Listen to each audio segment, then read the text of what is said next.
Okay,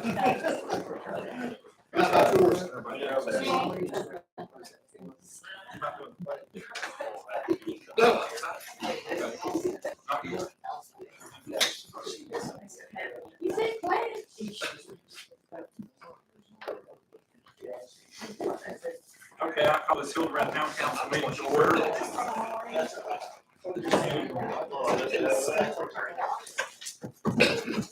Don't make me use the gavel. Okay, we will begin with the moment of silence.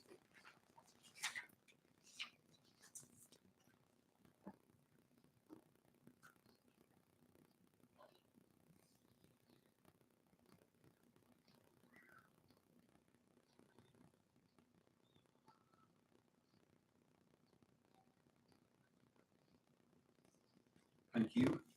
Terry, would you lead us? Pledge. We'll try. Okay, thank you. I pledge allegiance to the flag of the United States of America and to the republic for which it stands, one nation, under God, indivisible, with liberty and justice for all. Okay, review your agenda. And if there's no changes, make a motion whenever you're ready. The only thing we need to do is remove 7C.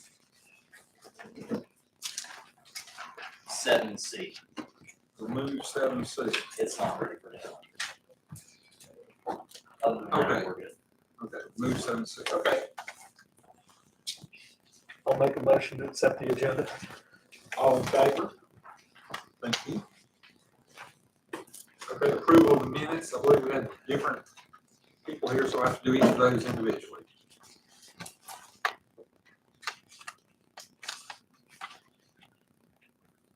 I'll make a motion to accept the regular meeting agenda, minutes. Okay, all in favor? All right, thank you. Special meeting. Make a motion to approve the special meeting minutes. All right, all in favor? Okay. Number 5, public comment. Do we have any? No, okay. All right, number 6, public hearing. So, the Town of Hildebran proposed comprehensive plan, and I open this public hearing. We will begin with Rachel. Hello, everyone. I believe that you have our slideshow presentation in your packet, so we're just going to follow along that way. So, the comprehensive plan is required by the North Carolina General Statute, and that's how we base our zoning decisions, especially off this long-range plan. And it impacts decisions like rezoning, transportation regulations, governing policies, subdivision of land. And it also formulates a vision of how the town should look in the future, defines the steps that we should take. So in demographics, we looked at population, household income, employment, educational attainment, housing. One of the things I know Logan has talked to you guys about is that population dip. And then for transportation projects, the recommendations are to work closely with the GHMPO to plan projects that will address the needs of the town while remaining cost competitive. Work closely with the GHMPO to evaluate potential traffic calming methods for US 70 at the eastern entry to downtown. Evaluate potential safety improvements to South Center Street and Old NC 10 intersection. Work with NCDOT to link community destinations, such as retail locations or parks, residential areas and businesses, by incorporating complete street elements in future projects. This includes things like multi-use paths, trees, shrubbery. The trees and shrubbery actually slow down vehicles. There's studies that show that just having trees and shrubbery lining high pedestrian areas indicates to cars to slow down, so that could also act as a safety measure. Encourage new developments along US 70 and 70A to locate buildings closer to the roadway and parking lots in the rear. work to expand pedestrian and cyclist access to downtown from nearby neighborhoods, work closely with the Greenway Public Transportation to expand transit services that will link Hildebran and Hickory, continue the maintenance of sidewalks and streets that may need upgrading, and reroute truck traffic from South Main to avoid through traffic in the downtown area. And then those transportation projects, let's see, that you'll see on that page where the demographics says it's the page before, that purple dotted line is the projects that are currently under development, and CTP projects are the gray. I'm seeing if there's any green dots. Yep. What page you on? Yeah, it says transportation. Oh, okay, thank you. And you'll see that green dot is projects for delivery. So that's one of the maps that's gonna be provided in the development plan. And then you'll see the water and sewer map and the community facilities map. Resources and service recommendations is to work with the city of Hickory to prioritize aging infrastructure and the need of maintenance and repair. Refer to the areas in the future land use map that will experience upzoning or higher development density. Upzoning usually just means allowing more development there. So higher density housing, for example, or more units per acre for commercial. Estimate for new future utility demand. Inventory the current capacity of utility infrastructure that services Hildebran to evaluate future development. Monitor for potential grants from the federal, state, and local nonprofit organizations for infrastructure improvements. And you'll also see, you have the water and sewer map, community facilities, and then next is parks and recreation. Recommendations for that are maintenance and maintain and enhance existing recreational facilities for the town. And there'll be an appendix that will link to the comprehensive parks and recreation plan. So these also are pulled from that, so everything is cohesive.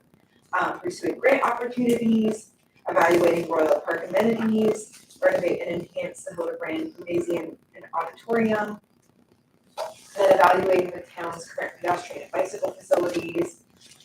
We'll look at the pedestrian master plan y'all have done, identify gaps in sidewalks, identify dangerous areas for bicyclists and pedestrians, determine what types of bicycle pedestrian infrastructure could assist in that safety, and bring sidewalks into compliance with ADA. Update landscaping and beautification of the Hildebran recreation facilities, specifically Hildebran Community Park, and the landscaping and benches at Albert Parker's complex along South Center Street. Encourage parklets within new development and increase outdoor public green spaces. Parklets are just like small green spaces that have some landscaping, usually a bench, allow people to sit, relax, but it's not a large piece of space. So it's more efficient. And then participate in regional recreation partnerships, plan and implement the Hildebran portion of the Brook River Trail. And for input the governments with that. And then you'll see water resources map and historic sites map. And you'll see on that the study list individual entry, which is someone entered in their historic site. And if it was surveyed out, it will have the orange hexagon, and then there's a dot in it. It means it was surveyed, but it's no longer there. The structure is no longer there. Natural and cultural resources. Continue to protect Hildebran's natural resources through incentives and ordinances designed to help preserve the rural areas. Look at the watershed regulations to reduce flooding. Work with the Foothills Conservancy to evaluate land acquisition proposals that may be eligible for part of funding, preserve open space, protect the Catawba River because it's your main source of water, protect air quality, help reduce and control stormwater.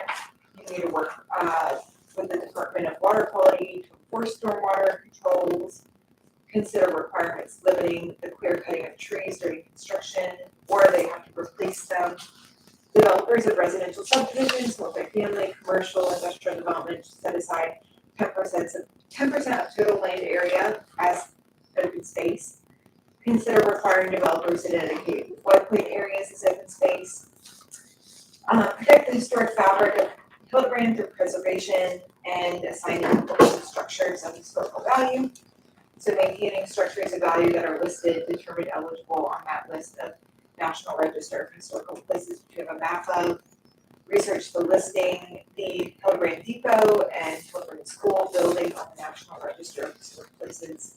Research the Highway Historical Marker Program, preserve and maintain the Hildebran Depot, encourage preservation of historical properties under private ownership, encourage HHDA to expand the Heritage Museum, and create partnerships with school systems and public education, continue to provide special events such as your farmers market and HHDA special events, urge chamber officials and economic developers to publicize more actively the town's historic and cultural offerings, and renovate the Hildebran Auditorium, make ADA accommodations.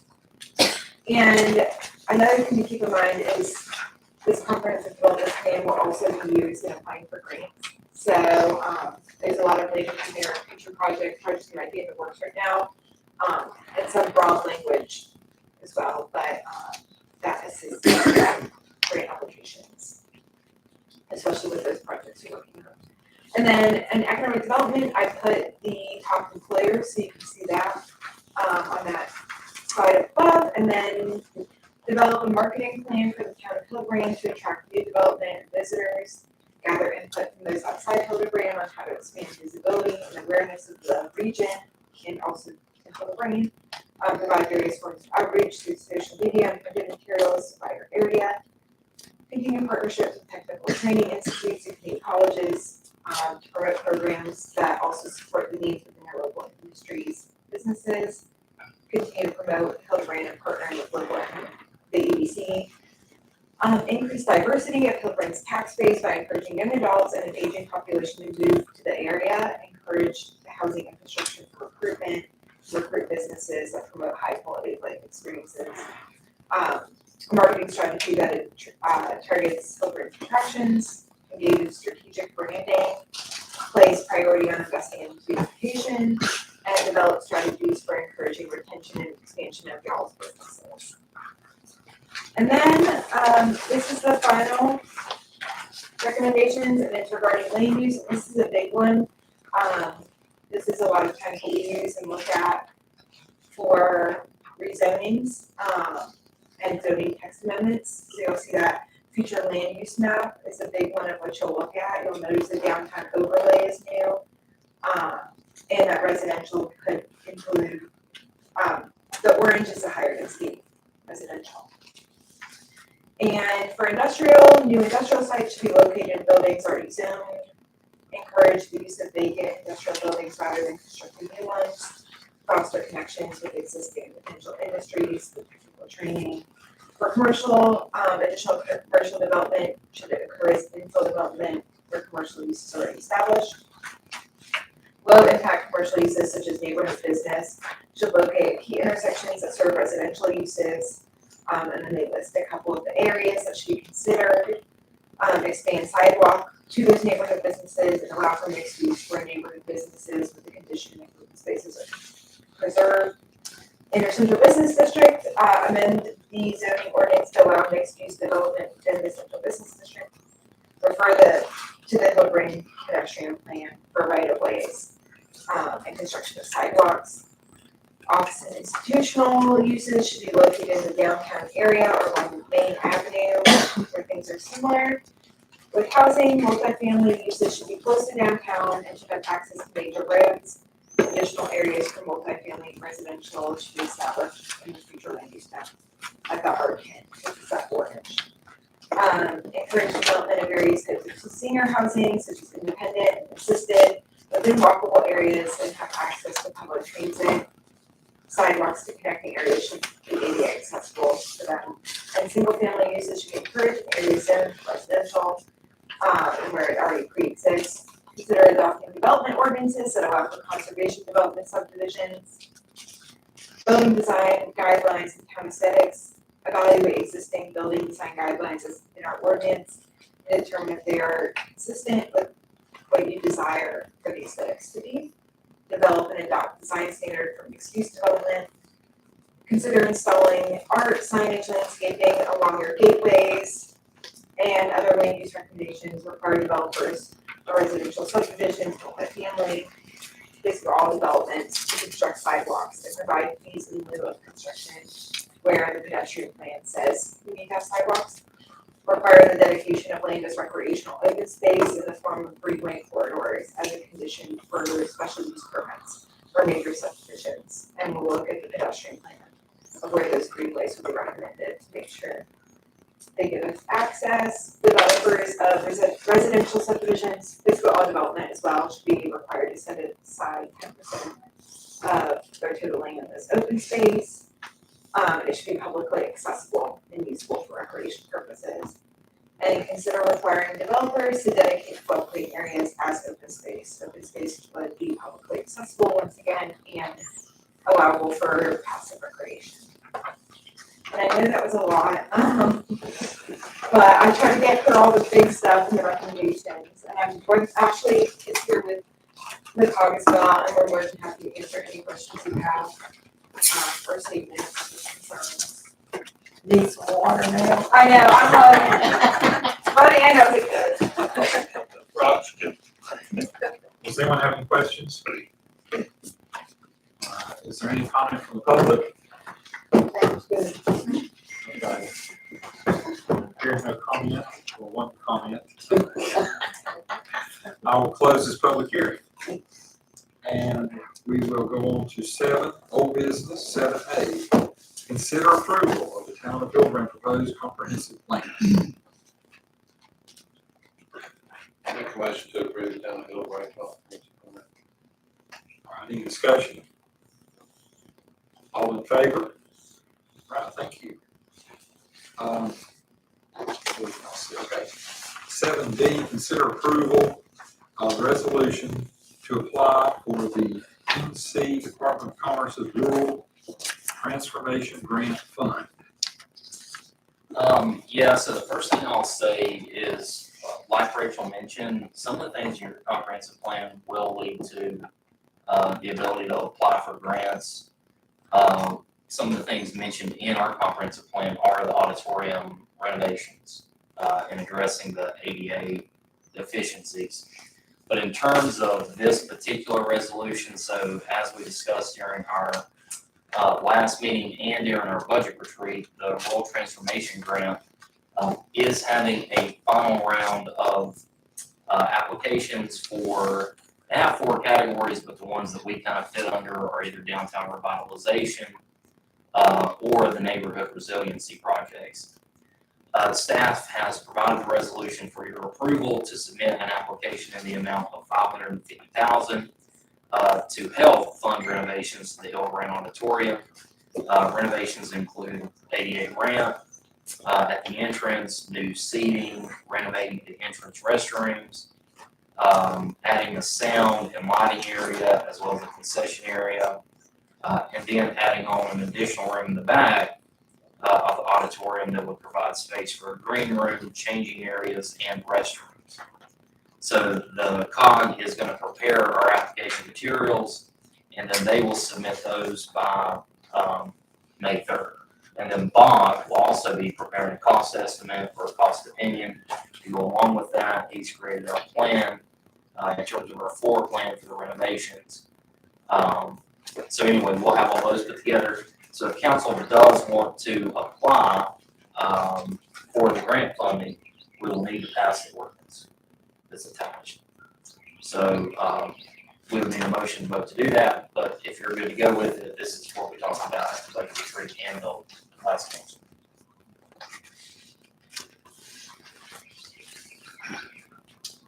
I make a motion to approve the resolution authorizing the town of Hildebran to submit for the rural grant.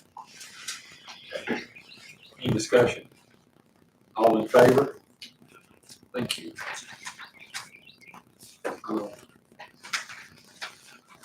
Okay, we're skipping C, so we're going down to 8, new business. 8A, presentation of the Hickory, Lenore, Morganton, MSA Taylor Dellinger, Senior Data Analysis, GIS Manager at the West Virginia Council of Governments. It's a mouthful. You're doing quite a job. Well, thank you for inviting me tonight, and we tried to get the TV to work, and it was acting temperamental, so let's see. Get my Yeah, if you'll turn to, attachment 8A, your agenda, that's where you can start. Yeah.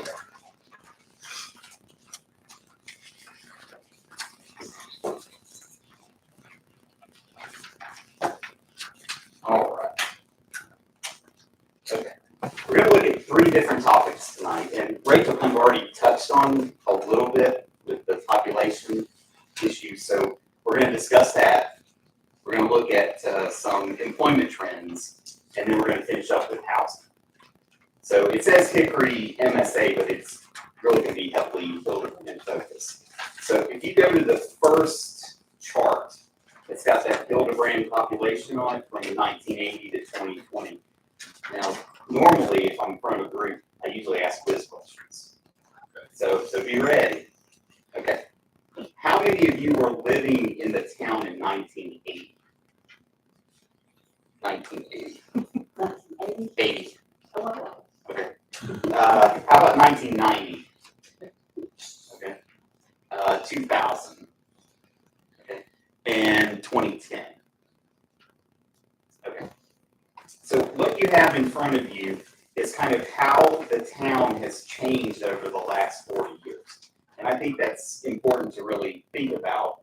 Of course, that's just passed the comprehensive plan that discusses the future, but kind of see how the town's changed. In the 1980s, didn't change much, right? 628, 763. A lot of growth happened in the 90s, 763 to 1472. Now, towns can increase within, and of course, they can increase through annexations. So, combination of both there. 2000 to 2010 went up another 600. And then you kind of see what happened with the 2020 census, and it dropped to 1679. So I do not have all of the answers why that occurred, but we're going to discuss some of the possible reasons why that occurred. And kind of look at some of the inside demographics to kind of see why that drop occurred. Okay. The next table looks at the town, the county, the Hickory MSA, and that's Burke, Alexander, Caldwell, and Catawba, and then the state and the U.S. It's looking at the last 20 years. So if you look at 2000 to 2010, you look at the percent increase for Hildebran, it was 37.4%. That blew away everybody. It was double what the state increase was. You look at this last census, though, of course, it was down 17%. So per county dropped 3.7, lost 33.42. So 10% of the county's loss was Hildebran. And then you see the region had a loss of 221 overall. So the region was flat, slightly down. That's the first time that had happened since the 1940s, to kind of put that in perspective. So again, the questions are, which group is this? Why did it occur? And what can we do about it?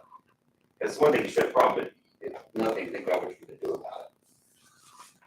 Let's go to the next slide. What I've done here, we've broken Burke County into something called census tracts, but think of it like breaking the county like a puzzle. Breaking the county into 18, 19 pieces. The little inset you see up there in the corner, since you guys are on the county line, I put what was going on the Catawba side, where Longview and Hickory, to kind of look at those changes. So if you look at the, and we're going to look at the number change here in a second, but if you look at the percent change, some of the biggest decreases in the region occurred in and around Hildebran, particularly back towards Rojas and Eckerd and Colony Springs and then south of 40. And you see those losses are 8%, 9%, 10%. So that was some of the biggest decreases. The increases in Burke County was parts of Valdez and then around Morganton, but the county has a lot of red. So one message to get is, it's not just you. It was a lot of other places in the county as well, except for Morganton and Valdez. They all showed losses. The Catawba side's a little bit different. And you'll notice it has a lot more green on it. They had increases in their census tracts of 4%, 9%, 7%. Hickory had one of the biggest increases of any municipality in our region in the last decade. And that's why you're seeing that, because a lot of the census tracts are in Hickory. Okay, so that's the percentages, but percentages can be deceiving. So let's look at the numbers on the next slide. And that kind of puts some bodies to the numbers more than just a percentage. So you look again, the one that Hildebran's in, you'll see it's a drop of more than 400. And that's census tract 211, which doesn't matter very much, but I think the town lost 344. That census tract lost, 485, I remember. So 3/4 of the loss of that tract was within Hildebran town limits. It's not the biggest loss though. Look at the one where Eichert's in, that's 210, but that had a minus 570. Eichert actually probably had the biggest loss in terms of numbers of anywhere in our region. And then you see the census tract south of 40 going out towards Henry River had a loss of 465. So the loss concentration, a lot of it was right in the town and then surrounding the town within a couple of miles. Again, you can see the increases. The one that had Valdez, it gained a little more than 100. Some of the ones in Morganton show some increases around 100-ish. And then you can see over on the Catawba side, the census tracts there have gains of 100, 200, 300. So there was growth. It was really, really close, but it's on the Catawba side instead of on the Burke side. Okay. That kind of quantifies the loss. Now we want to talk about which group did the loss come from. And that's where this next table on the next slide starts to get into that. What I've done here is I've taken the numbers by race and ethnic group for 2010, and then you go a little more over to your right, you see the numbers for 2020, and then we look at the change. So I want you to pay special attention to the bottom row. See where it says white, not Hispanic? That loss was 395 for the town. Overall, the town lost 344. That's the group that the loss came from white, non-Hispanic. The one that increased was actually 2 or more races. It went up 67. And if you look at the minority groups for the town, that 2 or more races is now the largest minority group in Hildebran. A lot of people probably don't know that. It's 5%. I think if you had a crystal ball and I said 2030, first of all, I hope this number is going to be a lot better in 2030. 2030, I think that 2 or more race number is going to go up. A lot more people, when they're filling out the census, they are more comfortable checking more than one race box. And that's just not a Hildebran trend or a Burke County trend, that's a national trend. So I think you're going to continue to see that. So that is the group where the loss came from. Now let's talk about age groups. And that's what the next slide shows. What I've done here, 2010 census, the next column says ACS. What's ACS? That's the American Community Survey. They sampled the town for 5 years from 2017 to 2021. They make a comment about that. You may be saying, well, why doesn't this say 2020 census? All the rest of it did. The Biden administration still has not released all the census data yet. It has been delayed multiple times. The big thing we're missing is age group data. Supposedly, it's going to be May, but we're still in April, so we're like a month away, so that's why I had to use it. Even with that, though, you can see some trends. Won't be asking anybody about age. But if you look at the 50s, 60s, 65 to 74, those are the ones that increase for the town. What group is that? Senior citizens, baby boomers, right? That's the baby boomer generation. So that is the group that's increasing. And you think about the needs, the wants, the quality of life that that group wants for the town, that group's going up. If you look at most of the rest of the groups, they're down. And where the biggest declines are, that 20 to 24, 35 to 44 group, that's where your losses occurred. And also 5 to 9. So that was a pretty significant loss of children there too. We do have some evidence of that because if you look at the enrollment in the Burke County system and Eastern Burke County over the last decade, their enrollments have gone down. So I feel that's a pretty good match with what we're seeing here. I'd love to have that Census 2020 information for you tonight, but I don't. But at least that's some evidence that what this table is showing is actually what's happening because they have to keep enrolling numbers. So we kind of identified two things. Which group is it? White, non-Hispanic. What is their age group? Probably 20s, 30s, low 40s. Now, some of that group left actually between 2000 and 2010. We had those two recessions. You can actually see that across our region. A lot of them left and they did not come back. So a challenge is, how are we going to attract younger people to come to our area, to come to Hildebran to live and stay, and also take the jobs that we need people for? And we're going to talk a little bit more about that in a second. But before I do, I want to show a couple more population slides here. This is median age in this chart, 2000 to in 2021, because we don't have the census data yet. Look at the median age is the number in the middle. So that's saying half is below that number and half is above it. It's a little bit different than the average, but 47.1 years is the median for Hildebran. So half of the town's population is 47 or older. And I thought to myself, I'm now in that group because I'm 40. I'm turning 50 in September. I'm in that group. But you'll notice it is older than the county by a couple of years. It's older than the region by about 4 years, and is about 8 years older than the state and the U.S. So again, that is the challenge: is how are we going to bring young people here to get that median age number down? Of course, I've left that. I'm always going to be in the old group now. Okay. All right, one more population age group slide. This is, let me say one thing about this before I start.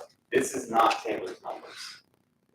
Okay, this is numbers from the state demographer, and he has a bunch of things that he does in his place in Raleigh. He comes up with projections for all of the counties. He doesn't do a Hildebran projection, but he has county projections. What I've done here is I've taken his numbers for 2022 and then his projection for 2042 for the county. First of all, you'll notice the bottom row, the overall, he is showing no growth in Burke County over the next 20 years. So I think the mission is to prove him wrong and say, hey, you said this in 2023, that was wrong, and we are going to grow, and we're going to show you that we're going to grow. But that's what he has. Let's talk about the age groups more specifically. Remember we talked about those baby boomers that were in their 50s and 60s? Well, now they're getting into, in 2042, they're getting into their 70s and 80s. That is going to be an issue for us. Again, think about quality of life, think about healthcare that group is going to need. So that group's going up. It does show a bounce back in 35 to 44. I'm encouraged by that, because at least maybe he's thinking we're going to get some younger people to come here over time. Those losses in those 20 and 30-year-olds, if you saw in the previous slide, they would now be in their 40s and 50s, and that's why it's showing a drop there in those groups. And let's finally talk about younger people. 20 to 24, that was a minus 15%. We don't want to see that. The 5 to 9 and the 10 to 14, at least it showed some bounce back, which is good. We need to have children. Of course, it helps with school enrollment, but it'll also help with the community overall. Okay. All right, now we're going to move on, and we're going to talk about employment and wage, and I have just a couple of slides on this topic before we get into housing. First thing I wanted to show, again, I'm thinking about how the town has changed over the last decade. This series of pie charts, 3 parts. You got the gold, which is not in the labor force. Not in the labor force means you're retired, you're not in the labor force because you're retired, you're not working. If you're under 16, you're not in it because you haven't started working yet. If you are not actively seeking employment, you are not in it. What is labor force? Well, it either means you're employed or you're actively seeking work. Full-time student, not in the labor force because they're a full-time student. If they're a part-time student that's working, they're in the labor force because they're working.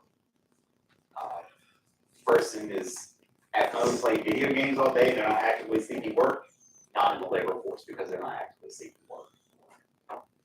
How has this changed? Notice, and this is a little bit different than other communities in our region, that blue wedge has really increased by percentage. It's gone from 49 to 58. The main thing I get out of this is we need to find more people. That unemployment rate's 2%. There's nobody left. We got to get people off the sidelines, get them to commute here or grow, because we're going to need people for jobs. What are people in Hildebran doing? Might be asking yourself that question. What this shows, this is residents. They may be working in town, they may be working in Morganton, they may be working in Hickory, Lenore. But what are they doing? 30% are in manufacturing. I'm not surprised by that. Manufacturing is very important to the county and the region and the town, and it's going to continue to be. That's 3 times the national average, and national average is around 9. Second place was actually retail trade at 131. Again, that's a little bit different than a lot of other communities. Usually you see education and healthcare in second place, but in Hildebran it was actually in 4th place, 10%. Third was arts, entertainment, recreation at 14. So those are the sectors. So 2 things out of this. Manufacturing is important. People are working a variety of jobs, which is what we want to see. We want to see more diversification. And of course, the comp plan talked about that you guys just approved. Commuting. Definitely have to talk about this. You have to think, and Hildebran's almost in the middle of the region. And strategically, that's a good place you want to be. But we have people traveling back and forth to work all the time. Look at the thick black arrow between Burke County and Catawba County, 6155. Now this was taken pre-COVID. It says 2019. I'm real curious to see what this, we're going to get some new data in September. I'm real curious to see post-COVID what this looks like. Because you hear about people working from home instead of commuting. So we don't know that yet. But make that what you get out of this is we have a lot of people commuting from Burke County to Catawba County. There's about 2,700 coming back from Catawba to Burke. And for you guys, it would be really good if you could get that number up and get more people to back commute into Burke County. Because now, from Catawba County standpoint, they like it that they can get thousands of workers from you guys to fill their jobs. Next slide. This table, this kind of tells you that we need workers. Get anything else out of this, one thing I'm hammering in tonight is we need workers. This shows number of unemployed, number of job openings, and the number of unemployed per job opening. Look at it for Burke County. You see the ratio is 0.51 in the second row. That basically means 2 openings per 1 unemployed. We need people to fill jobs. That ratio right there, that 2 to 1, that I've tried to look back to like the 2000s and 90s. I've never seen it like that, where it was 2 to 1.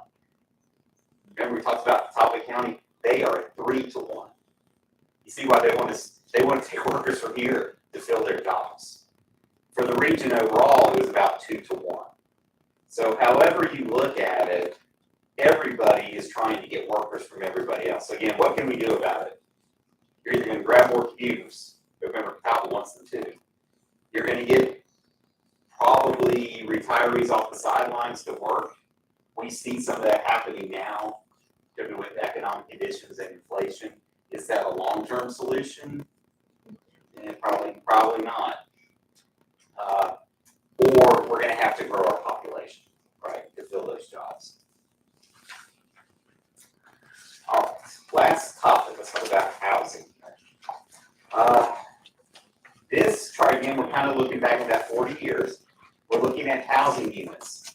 In 1980, there were 265 inside the town limits.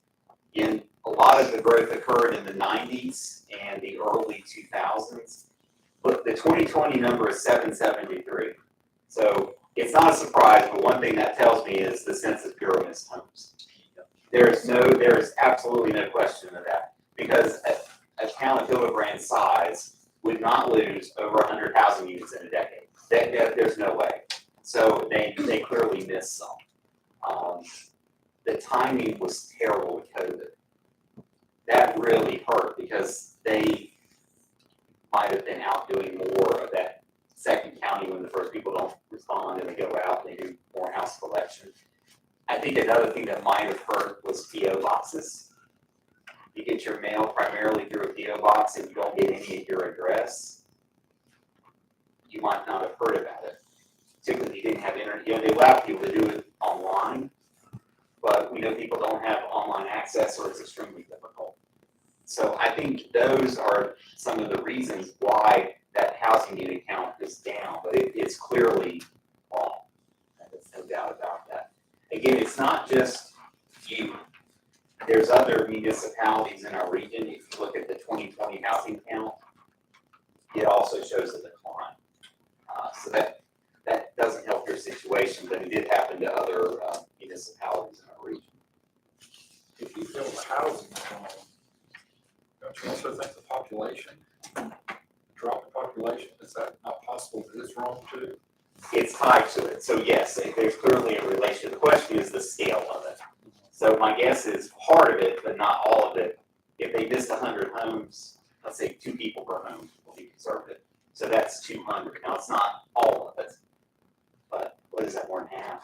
Yeah, it's about 400 and something. 400 that you lost. So I would say half being conservative is because of that missed housing count. But the other half for some of those other reasons. But they clearly missed homes. I just don't, there's just no conclusion you can come up with for it. So you already need to be thinking about 2030 with everything going on. It's only, in 7 years, they're going to count everybody again. So you need to make sure when that time comes, everybody's really active, make sure everybody gets counted. And what I'm hoping is that that number is going to bounce back and exceed the loss plus gains. That would be really nice. Better than the 2010 numbers. Yeah. Right, better than, so erase the loss and then get on top of it. That would be the ideal situation. And I mention it, 7 years, it sounds like a long time, but it's not. This is the housing unit comparison. You'll see that loss of 115 for the town. Look at the county. See, this is, again, I'm saying it's not just you. They're showing a loss of 1,354 housing units in all of our county. Again, 10% of that loss about was Hildebran. So they not only fell short for you, but they fell short for the whole county. We see that in other municipalities. They will show several percentage point losses in housing units, except for more people. They don't, but almost everybody else does. All right, so that's the past. Let's talk about the future a little bit. This table, or chart, I should say, on your next slide, this is Burke County single-family site-built permits. Then we're going to zoom in a little bit, look at the town a little bit closer. But if you were at the Burke County Building Permit Office in 2012, they only got 50.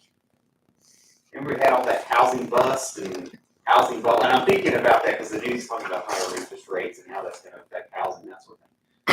But in 2012, they were getting less than 1 new site-built single-family permit per week, and that was it. What has happened since then? Well, the last couple of years, the county, if we have Morganton and the county inspectors, they end up around 240. So that's almost a 5-fold increase of what it was in 2012. It's not quite back to what what it was in the early 2000s, but it's close. You're saying, oh, we're adding all these houses, that's great. The question is, where are they going? And what type of homes are they? All right, so let's answer that question. All right, so what I've done here on this map on your next slide, I've taken all the site-built single-family permits over the last 3 years and plotted them for the whole county, and then there's a zoom in at Hildebran, so you can kind of see that. So let's talk about the county first, and we'll talk about the town. Look where the concentrations are of all the green dots. Right along the lakes, right? Look at all that around Lake James. I mean, they're just piled on top of each other. And then there's a lot right at the McDowell County line. Your other concentration is on the south side of Lake Rodas. Right. If I showed you the Caldwell ones, it would show the same thing on the north side. So people want to live near lakes. They want to build their homes near lake. Again, the question is, what type of house is this? I would argue that a lot of these homes are custom built, and they're probably retiree or seasonal homes. So if it's a seasonal home, it's helping the county's tax base, of course, but it's not adding to the population, and that's probably not going to be workers, unless the retiree is working out of their house, of course. But that's kind of this situation with that. If you zoom into Hildebran over there on the inset, I know it might be a little bit hard to see, but there are several right along the edges of town that have a curve. So again, hopefully with some of the comp plan changes that have been approved, keep the mortgage interest rates from going crazy, hopefully we'll see some more of this. So again, it's think of it like a two-pronged approach. You want to capture those homes that were lost, but then you also want to add housing to add to your population. And I think that's a strategy for success. All right, a couple more here. This is the distribution of housing, and about 82% four-fifths are site-built single family, and mobile home is 13, and multifamily is 5. Rachel did touch on some zones with higher density, so that higher density is either going to be tight single family or multifamily, so it might change that percentage a little bit over time. This was interesting. Renter versus owner. And I think this kind of goes to 82% of the town site-built single family. That has not changed in 30 years. It's like right at 30%.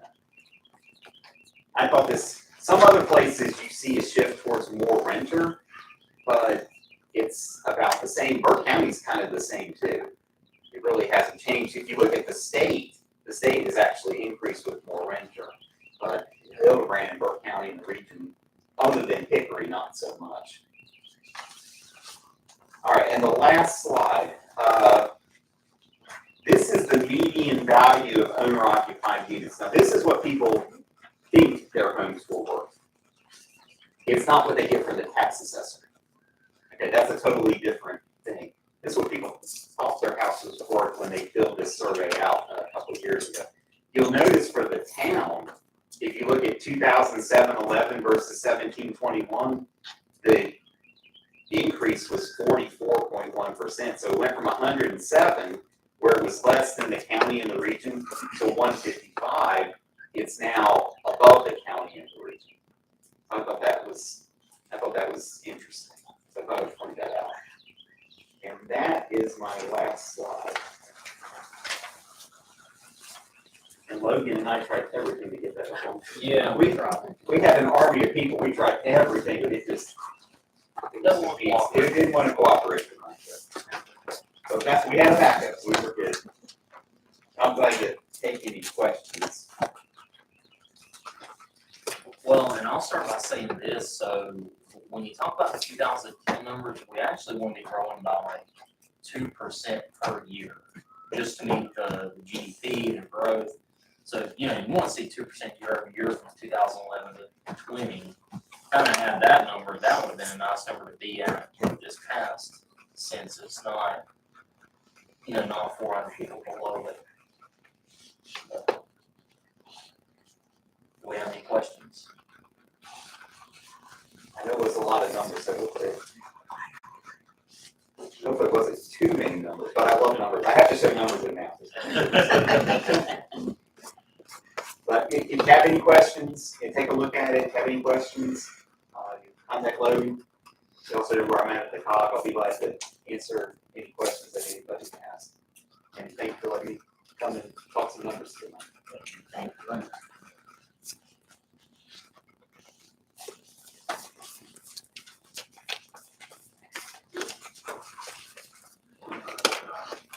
There are no questions, we're going to 8D.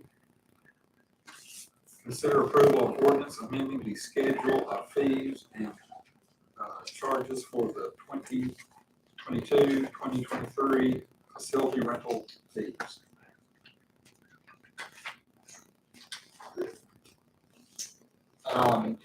Yeah, so if you wanna go to AV, just kind of look at the attachment.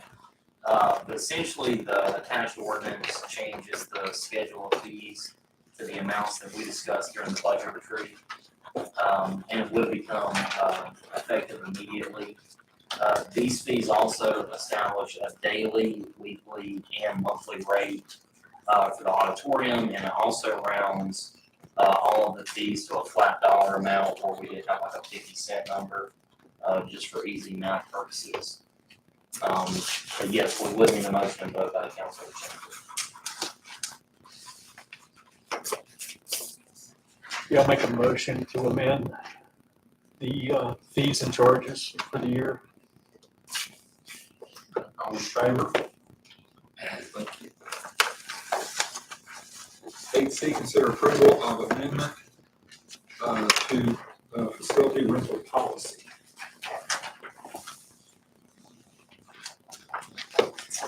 Yes, so for this, the attached facility rentals policy fleshes out our requirements for discounted nonprofit rates, the certificate of insurance requirements for nonprofits, and the language that prevents like a nonprofit from sponsoring a for-profit organization just for the purpose of getting the discount rates.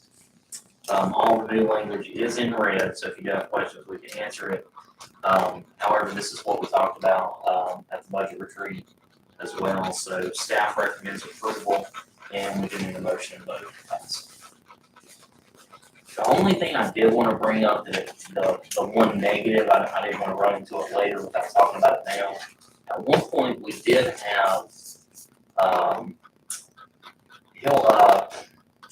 Henry River Mill Village. I think we had a church that may have sponsored them to come by and have like an event. It would, that's the one negative, is does kind of prevent situations like that where you've got a nonprofit sponsoring a for-profit company. I did want to point that out before we passed it, but all in all, I think it is better to do it the way we're looking to change these, change the language, but just as an FYI on the back end.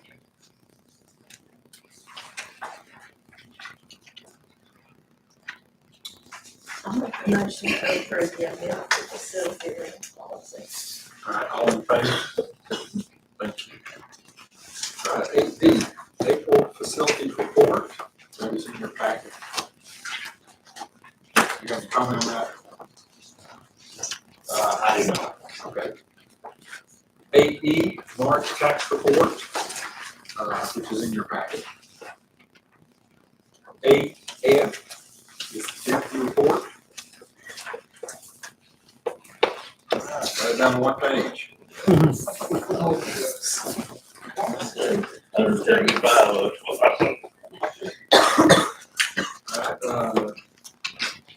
Alright, 8G, committee reports.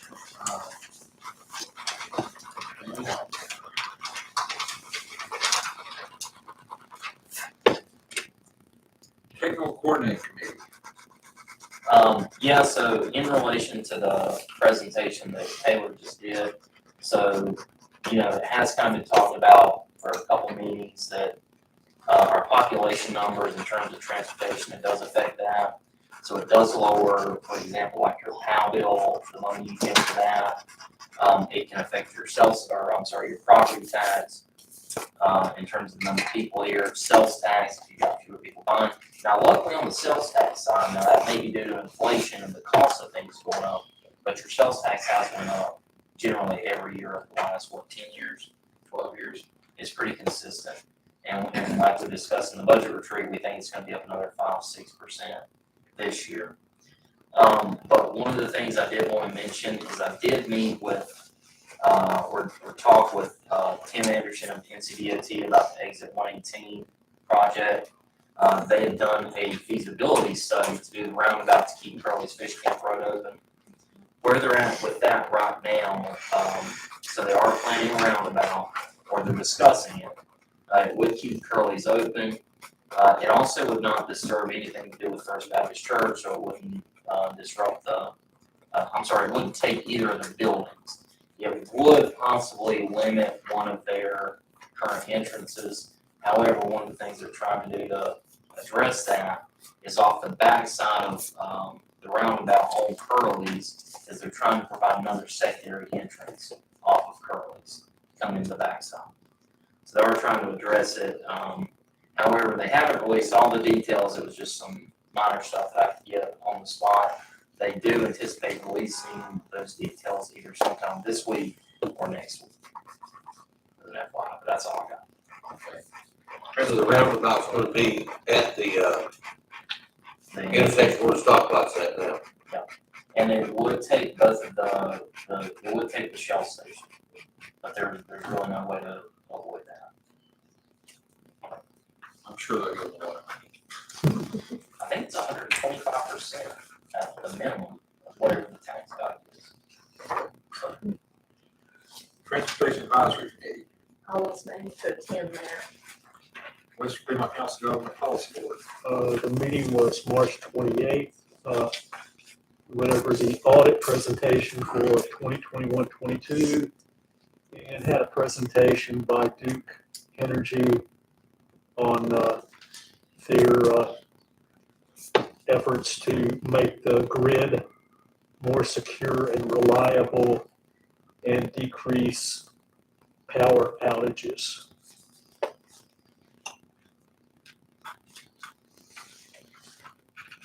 Burke Economic Development. Yes, so the board this month met in Morganton at the Scotia Hills Higher Education Center. The primary discussion, and it was also the discussion at the mayor chair manager meeting.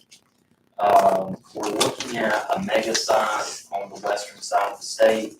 Currently, there isn't a mega site any closer on the western side than, I believe it's Greensboro and maybe Charlotte, but there's nothing further west in terms of a mega site.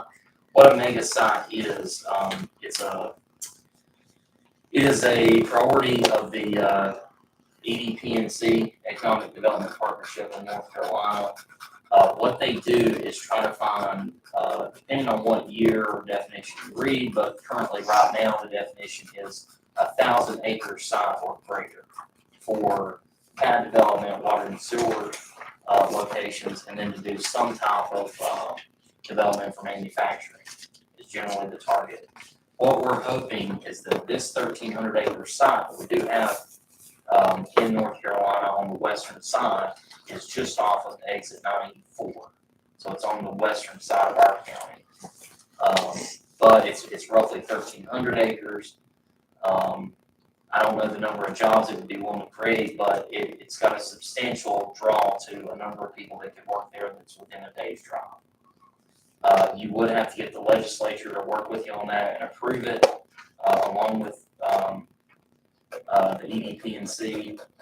That is something that BDI would be heavily involved with. It's something that your state senator, your state House of Representative member would be involved with. If we could make it happen, it would be great. I don't have a whole lot of other details on it other than that right now, but it's something that everyone's looking at. And it would also involve some of the properties in McDowell County. But it would be such a big deal, it would affect the entire region, not just Burke and McDowell counties.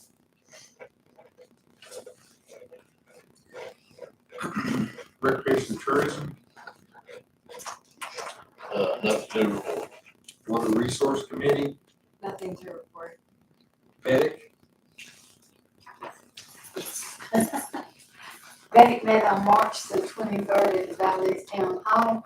The minutes for the February meeting were approved. Carrie gave the financial report highlighting the profit and loss statement along with the balance sheet. The pipeline is strong and new loan applications continue to come into the office. Betty has plenty of money to loan. But y'all know we might need something. Eddie Jensen gave a delinquency report, no changes with payments from most of the Betty clients. One loan was modified for improvement of cash flow with interest only payments for 12 months with a 6-month review. One new loan was approved by the board. The overdraft that I had told you about before, options for clients will not be implemented because of the bank transaction fees are too much, so it wouldn't be smart to do that. Each board member will receive an email from LifeBridge to create a page for the Betty group that will be coming out shortly. LifeBridge do like a history of your family, genealogy kind of thing. Everybody can go online, no matter where they live in the country, and do the pages on it. So it's something that's a new startup in Wilmington. It hasn't been there very long. The board voted to implement the following change. During the modification period, if they modify a loan, if a payment is late, there will be a 4% late fee. Payment will revert to the regular payment, and payments will be picked up by a person from there. The next meeting will be this Thursday, April the 27th. Okay, the Burke County Library Board of Trustees, we had our meeting. The library overall got $81,000 in ARPA funds. Here at our library, we got $13,000 of that. Most of that went for new shelving, so we are getting more books here. The bad news is Burke County spends $1.52 per capita on its library. That state average is $2.46 per capita. So the library is going to ask the county for an extra $25,000. As was talked about, the population went down, so that means we'll probably get less than state aid. Our facilities here in Hildebran are in good shape. The library foundation fund raised $27,000. You ask, how did they raise that money? They sent out letters. Okay, let's try that. The Boynton Library is 100 years old this year, and ours here is 25 years old when the county took it over. Started across the street. So that's all I have. The events committee. We didn't meet. Yeah, currently, so Karen and I are gonna get together and try and come up with a list of responsibilities and duties for the hired parade director, administrator role. Get that put into a document form, have it reviewed with the town attorney, and then meet back up with Sergeant Eddie Marlowe of Longview. See if that's something he's willing to take on. He has come to our last 2 meetings. He is interested thus far. He does a lot of the events that Longview does. So I think we'd be lucky to have him if he's willing to do it. But we'll probably meet again in May, possibly June, just depends on how far we get, how quickly. So no meeting there. Karen, if I have anything wrong, you fix it. That was perfect. Okay, other business. I have something. I had a budget amendment request. This is similar to the one I made from meeting last month. When I made the last request, I didn't realize just how much was coming down the pipeline. So I'm extending that request, and this is just basically some information sheets on our maintenance line item, so you can see what we've been doing and what I'm asking for. I'm asking for a $15,000 budget amendment. And you've got a copy of this, right? Yeah. And that first page behind the budget amendment is just the summary. If you look down there in the middle, after the last budget amendment, we were at $51,030 for that line item. The current expenditures are just over $40,000, which leaves us just over $10,000. And the current needs you shown at the top of the page, which are just estimates, leaves us with a shortfall of about $6,000. So I'm asking for an amendment of $15,000, which will cover all our clear needs and leave us some money for the remainder part of the year, because this time of year, a lot of times we have an AC unit go out or something, one of these big units, which is usually several $1,000s, and there may be some other items come up between now and the end of the year, so I'm just trying to cover that expense. And the pages behind the summary is just a breakdown of the maintenance by use is the first page. The second page is a breakdown just by cost, if you want to see what was the most expensive. And the third page is just a monthly breakdown, so if you want to see, what kind of travel we're spending the money on. And that's just FYI, so you, in case you want to look at see what's been going on in maintenance, you've got it there. And this is just a request for $15,000 to be added to the maintenance line item to cover the remaining needs for the year and leave us some breathing room if we have something else come up. The items that are coming up, one of them there is those restroom heaters for the park. Those units were about 11 years old, so they were just going to replace the guts on them. They couldn't get them, so we have to get 2 new units, which is about $2,500. I don't know what the installation is going to be for that, but I just around another $1,500 for installation of those. If you have any questions about anything else there, toilet bathrooms down in the basement, we're having some issues. I don't know what those issues are yet, but I put $3,000 in there for those, just so that we're covered in case we have to replace a toilet or something major, as opposed to just doing seals, or that's what might be the issues down there. If you have any questions. Yeah, gym bleachers, we've got to spend some money to clean up the property we bought on the other side of the gym. Rick's wanting about $1,500 for a pizza party, I told him he could do it. Are we invited? Sure. Okay. It'd be more like $2,500. But no, I mean, in all seriousness, we have had probably, I've only been here 4.5 years, but this is the most we've ever spent on maintenance for these facilities. It's probably gonna end up somewhere between 40 and 50,000 this year. But again, none of that right off the bat was the lift, the TK unit, just as a heads up, so that's the majority of it. And another, yeah, well, and then 7,800 was the Cliff's plumbing repairs at the park where we had the overnight freeze. And those were 2 big ones, just almost right at 80,000 of that 40 to 50. So And we just spent 5 at the gym, replacing the line down there. We had a belly of sewer lines coming out of the gym, so we had to replace about 50 foot of that line. But that was almost $5,000. I was better than what you thought. You was afraid it was going to be 10. Then what? You was afraid it was going to be 10. yeah, it's not gonna be more. Still, that's a lot of money, though. Yeah, it's about 65 feet. They had to break every day. We were even more worried when they ran into a water line down there, but luckily they drove into it and it was a dead line from the building. Come down. It's about 3 inches from the sewer line. We got lucky. Yeah, we got lucky. You did a good one. Yeah, I'll make a motion to approve the budget now. Was that with or without the $1,500 pizza party? But I'm just messing. All in favor? All right, thank you. I apologize, I haven't handed out this paper about the guard. We just speak about I that. sent an email out, a gentleman I go to church with has offered a plot behind Bolero service station across from Hardee's for a community garden. And our pastor is sort of spearheaded that.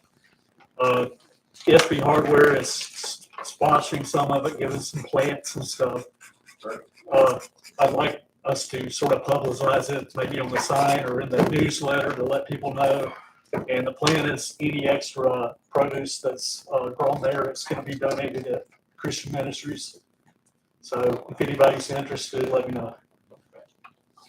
I think it would be advertised, it'd be something good for the community.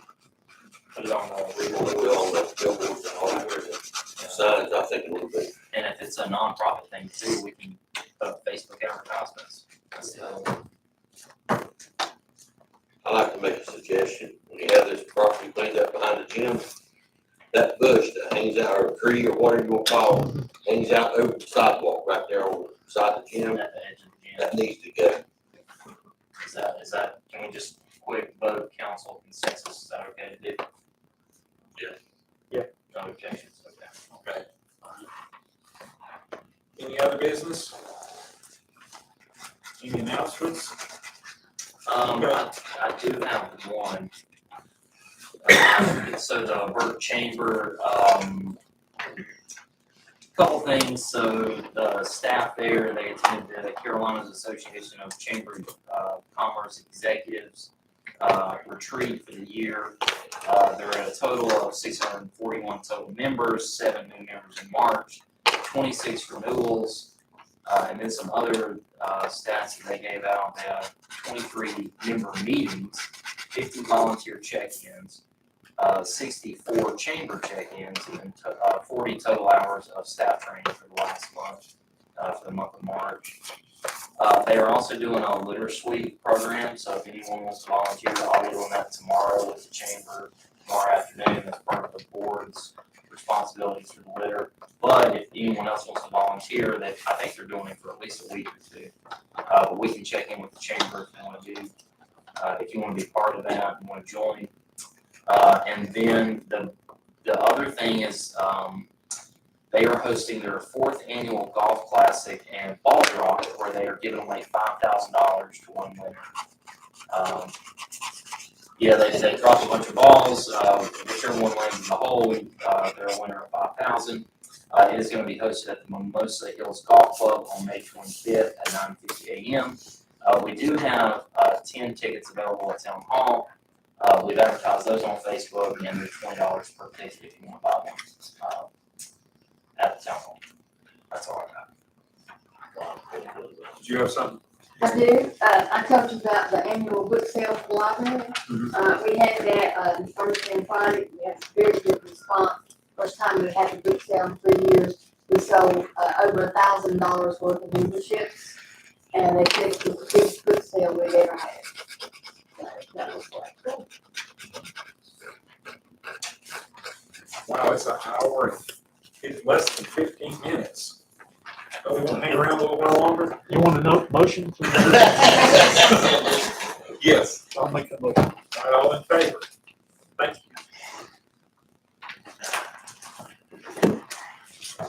Just get this one.